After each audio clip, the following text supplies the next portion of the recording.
Okay, whoever can answer this question for me as a lifelong language learner of Norwegian, I'm gonna find some kind of prize to give you. It might be something weird I find in my house. Might not be a great prize, but you'll get a prize of some kind because I have wondered about this question too long and I have decided no more living under the tyranny of this language question. I have all of you that I can ask, and whoever can answer it that makes me actually understand how to use this properly, you win. So you guys have seen my saga about also that I spent years trying to figure out, and then you guys told me it doesn't really mean anything. And then I got really obsessed with ossa, or us. But I realized there's actually a question that I've had for a long time, and I hope there's actually an answer this time. I don't think my psyche can take another 2 decades of having a question only to find out that it was never an issue at all. It was a non-issue. I don't think I can handle it. So I hope there's actually a reasoning behind this. What is the difference between enda and ennå? Because nobody at my school could ever explain it to me. I spent a lot of time asking. And I know that in general, I hear enda a lot more often. But even my daughter now knows, she'll say ennå sometimes. And I'm like, she must be tuned into something I'm not understanding. I've never been able to get anybody to explain this to me.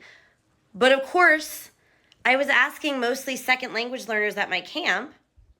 So maybe they didn't know. On the other hand, I find that Norwegians are the worst at explaining Norwegian to me. In fact, we're all the worst at explaining our own native language to one another because it's natural to us. I know the grammar better in Norwegian than I can explain grammar in English, which, let me tell you, was difficult for me as an English professor. I had to teach myself English grammar because even though I'm naturally really good at it, I couldn't explain it to someone else.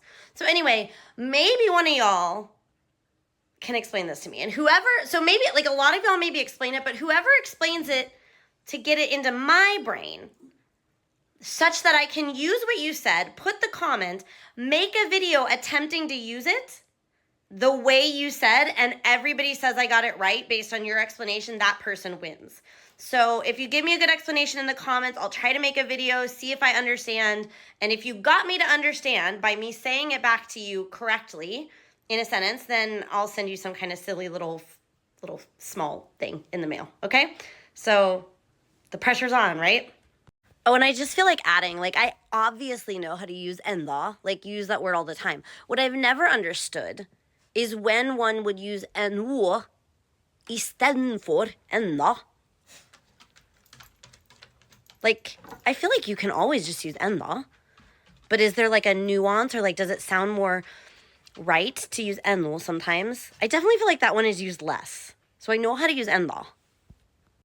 And of course, there's 2 ways, right? You can say det var enda mer skummelt, right? That was even scarier. But what I'm talking about is we haven't done it yet. Vi har ikke gjort det ennå. But sometimes you could say ennå. Help.